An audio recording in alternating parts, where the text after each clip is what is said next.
Alright, hello everyone and welcome to Game 3. Game 3 in the series between Polt versus Obsidian, and we'll be on Ohana. And so far I want to do a little bit of a pre-talk on the previous two games.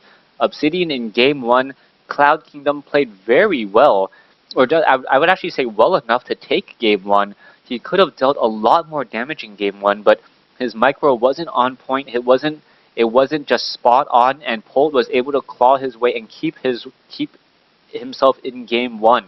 Polt, learning the lesson from Game 1, in Game 2, held off Obsidian's 2-base pressure very, very easily, and we'll see whether or not Obsidian has another trick up his sleeve, or if Polt has another trick in order to defend whatever Obsidian's going to be throwing at him. So let's go ahead and get this game started. Game 3 in the series between Polt and Obsidian here on Ohana. Polt spawning as the blue Terran on the top left-hand side of the map. Meanwhile, Obsidian spawning on the bottom right-hand side as the red Zerg.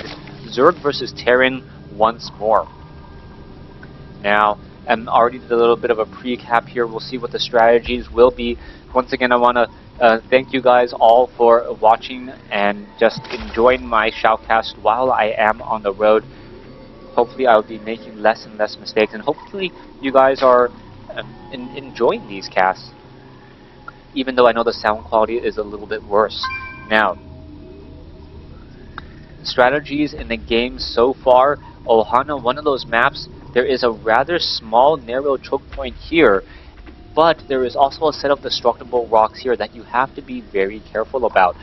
Both have easy entrances or easy access into your natural, and it is also very nice for Terran players if they want to try to go for a command center first, because they can place one bunker here which almost protects some of the minerals and some of the SCVs down here while also protecting the ramp.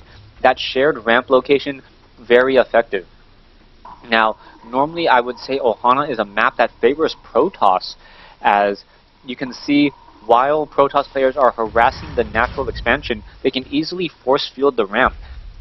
But since there is no Protoss players here, I don't know who has the advantage in this matchup, as Obsidian is going to be coming up the ramp with that relatively early drone scout, getting in some early damage onto that SCV. Not much that Polt can really do except for pull that SCV away and hope that it stays alive by sending in a new SCV after it. Alright, 2 more hits will be needed, and oh, it looks like that SCV will be able to just mine away in peace once more. Meanwhile, let's take a look at the drone. The drone now just wandering around, won't be able to do very much of anything, but we can see that there was a hatchery first coming in from Obsidian. So Obsidian going into a hatchery first, I believe his extractor and his spawning pool going down at about the same time, meaning that he won't be able to start metabolic boost until about 25 seconds after that spawning pool is done. Overlord now getting into position. It will perhaps try and keep track of that gas. Polt should perhaps try to take up this gas first, but he also sees a 1-rax expand coming in. Coming down over here, the hatchery nearly completed, and as soon as that hatchery is completed, we should perhaps see the overall strategy of what Obsidian's trying to do. We should see double queens being trained, and then a very heavy transition into roaches if Obsidian tries to utilize that same strategy as we saw in Games 1 and Game 2. Polt placing down that bunker pretty much where I expected it to be, making it difficult for Zerglings to do any run-by, while also protecting the ramp, perhaps detonating banelings before they can take down the supply depots here on this ramp. Obsidian is going into that double queen transition, and at this point we should already have double gas up by Polt. Yes, we do. We should also see perhaps a factory being placed down alongside a reactor on the barracks here. You can see it already lifting off and landing, getting in position, getting ready, but we are a little bit behind on gas right now. You can see that it's going to be about another 30 seconds or 15 seconds or so before Polt is able to add on that reactor, finally getting up that reactor right about now. Alright, we are going to see, 4 Marines on the ramp here, and pretty much both players just setting up their initial defense. Obsidian now going into an extra queen this time, and also going into a faster tech to tier 2. I like this change up by Obsidian. Obsidian realized that the strategy didn't work in game 2, and now going to be approaching it in a different direction in game 3. You see very heavy extractor play coming in, so it could be perhaps very, very early Spire for very early Mutalisks. Now, unless those Mutalisks do a lot of damage, there's not going to be a very strong transition, since this is all being run off of 2 bases. Spinecrawler is being added here, Queen is in position to just lay down some creep tumors, and it is going to be up to these Queens to fend off the Hellions as opposed to the Roaches that we saw in Game 2. Now, SCV did set up a supply depot down over here. I believe that one Overlord is still not spotted. Hellions now going to be making their way across the map. One Zergling at the Zelnaga Tower will spot these Hellions making their way down, and one Queen and one Spinecrawler is going to be all that will possibly stop these Hellions from dealing any true damage. Alright, we are going into the Spire now. Obsidian really investing heavily. You can see that a second Queen is in play as well. I'm curious as to why there isn't an evolution chamber here. That would have been absolutely perfect. Placing an evolution chamber here, and oh, there's a Spinecrawler in position. The Hellions could easily just make their way up that ramp, and that would possibly be a problem. The Hellions now need to be very careful. They're trying to control the creep tumors on the front, but the Hellions are actually pretty far back. 4 Hellions, and it looks as though we will be going up to 6 in a moment. And will it be enough is the key question. There's already 1 reactor by Polt. Polt, if he starts to get that combat shield, will be able to lift off this factory and then land it in order to double train up Marines. I love this play. Polt able to do add-on switching in order to figure out, or in order to counter whatever Obsidian tries to throw. So far we are sitting at about, oh, there you go, there's the 6 Mutalisks now being added, 7 Mutalisks now being added. We can have a total of about 9 Mutalisks, since we are more gas limited than mineral limited here in just a moment. There you go, already up to 9. Will we see 10? I think we, nope, only sitting at 9 Mutalisks, not going up to 10. Now going into Banelings instead in order to counter just in case there are mass Marines.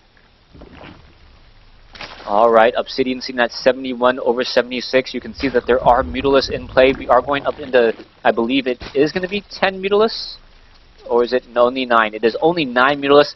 These 9 Mutalisks need to deal a lot of damage. The Hellions, did they spot it, is the question, as the creep tumors were just absolutely torched there.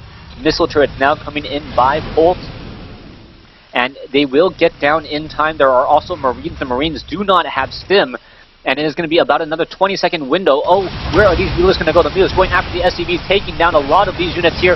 SCV's trying to add on, trying to build that missile turret. It looks like a lot of the units will get taken down there as the missile turret finally up and operational. I think the Mutalisks could have just focused down the missile turret. Only one SCV can build at a time, and that would have taken it down, as we now see creep tumors are going to get destroyed. The front door, oh, there's only 2 Spinecrawlers, a couple Queens, and now the attack is going down here, and a massive attack it is. 1 Spinecrawler down, a second Spinecrawler already down. Mutalisks need to get back, and in a hurry. Banelings need to charge down the ramp, and what is going to happen here? The Mutalisks just absolutely getting destroyed. Beautiful stutter step by Polt. But Obsidian will be able to clean up all of these Marauders now, but the Hellions may be able to get critical damage against all of these units. Perhaps going to be going in and torching all of these drones. There you go, drones are getting killed. Worker kill count already up to 26. A beautiful play by Polt, trading his army for essentially workers at this point. Something he can easily do.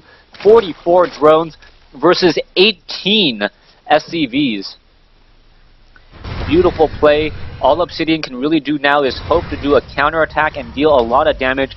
But Polt now with Combat Shield, Stim Pack, and 1-0 upgrades with Medivacs will not take any serious damage from these Mutalisks. Obsidian now hoping to do a crash on the front door. Will it be enough? We are getting in more and more Zerglings. Zerglings are now in position. Banelings and Mutalisks, we are going to be coming in here in just a moment. And here we go. That front door is pretty much already well fortified. Banelings going to try to splash in, getting some easy shots here, and oh, now trying to make their way in. Polt is currently supply block. Mutalisk now going after some siege tanks, Marines trying to shoot down the rest of those Mutalisks here, and it looks like that is going to be the game. An all-in wave coming in from Obsidian to try to take Game 3. Unfortunately for Obsidian, it was not successful. Polt pretty much learning everything he needed to learn from Obsidian's playstyle in Game 1. Game 3, Obsidian did try to do something a little bit different, but still didn't quite work out. Thanks for watching. Thanks for listening. Hope you guys enjoyed this best of 3 series between TSL's Polt and Obsidian. Game 3 taking place here on Ohana.